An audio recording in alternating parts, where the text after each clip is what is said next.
Do content creators care so much about views, numbers, watch time hours, and trending so much such that even sensitive things that ezidinga umthetho sesifuna ukuzenza omangqingqiza and take them into our own hands as podcasters, as content creators? Aningiphendule, mhlampe imina engihlanyayo noma imina engisemuva noma engislow engekho ey'ntweni. Kwake kwaba kephi ukuthi uthathe abantu ababili, not just abantu ababili, imindeni emibili eke yazwana before, yabumbana yaba imbumba before, yaxabana ixatshaniswa ukufa kwengane, banukana ngokuthi wena ubulela ingane yami, wena ubathathe, uyithathe leyo mndeni yoyi-2 uyifake endlini eyi-1, wena as a podcaster, in the name of ufuna ama-answers, in the name of ukuthi ufuna umbulali aconfess. Icala lake lavunywa ba? Ake sithi-ke lo accuswayo-ke bembulele ngempela kumntana. Icala lake lavunywa ubani?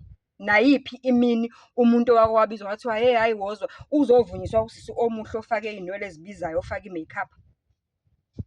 Ucabanga ukuthi ama-detective asuke ehlanya ama-interrogate efuna ukukhiphisa iqiniso?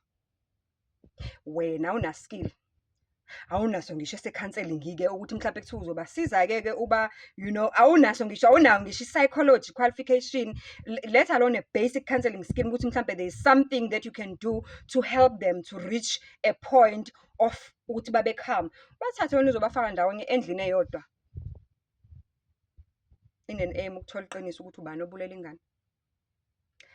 Hayi, justice for Banele.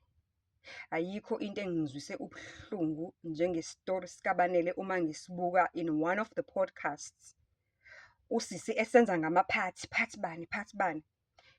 Ake uyazi i-role yakho as a podcaster, as a content creator, ukuthi enezintweni ezisensitive uhamba ugcinephi. Ake niyeke ukugijimisa izitori ezikhuluma ngezinto ezisensitive zey'mpilo zabantu ningeke nibenzele lutho. Ake niyeke ukuphapha nigijimele ukutrenda, nithathe umthetho into your own hands.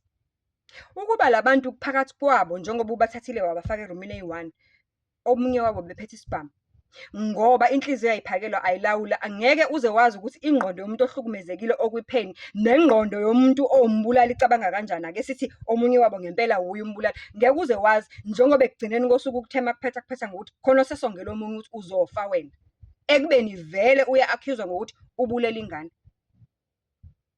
Instead of letting it go, you are still running with that one. Uzwile bathe uzofa wena? Uzizwa kanjani ukuthi bathe uzofa wena? Hayibo weJesu, hayibo. Hayi, angiyazi-ke nje, kodwa ekugcineni kosuku uma kaBanele ngiyamkhulekela for i-peace, ngiyamkhulekela for i-closure, ngiyamkhulekela ukuthi umthetho akawuyeki ukusifeyila kangaka umthetho South Africa. This is painful. Law must not fail us this much because lengane ifile ngesihluku kabuhlungu uma wayo bese namathemba ngayo. Akekho umzali ofuna ukungcaba ingane yakhe. I-birth order ne-nature ithi sizokhula thina siguge sibe badala, sinakekelwe yizo zona lezi zingane, sibhekwe yizo zona lezi zingane, zisondle, zisitotose before sife zisingcwabe.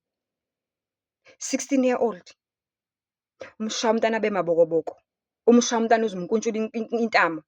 Okungizwisa ubuhlungu kunako konke ukuthi makathi kaBanele, I needed answers and I needed closure. I had to go ngiyomgeza mina umntanami emoshari.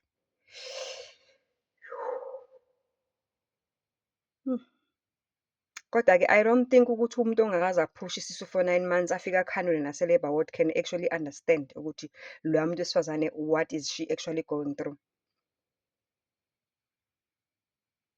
I don't think ukuthi umuntu ongakaze azale aphushe isisu ayokhanula e-labour ward can actually understand ukuthi you can go to up to what level to run with such a story. I don't think ukuthi umuntu ongakaze aphushe isisu 9 months a-understand ukuthi kunjani. Angikwazi nami ukulahlekelwa ingane futhi angikufisi, kunjani ukufelwa ingane obusenamathemba ngayo, ukuthi it's sensitive kangakanani ukuthi ungamthatha uyomconfront-isa and allegedly umbulali wengane yakhe. Ake sibe nobuntu. I-social media engathi siyayihlukumeza.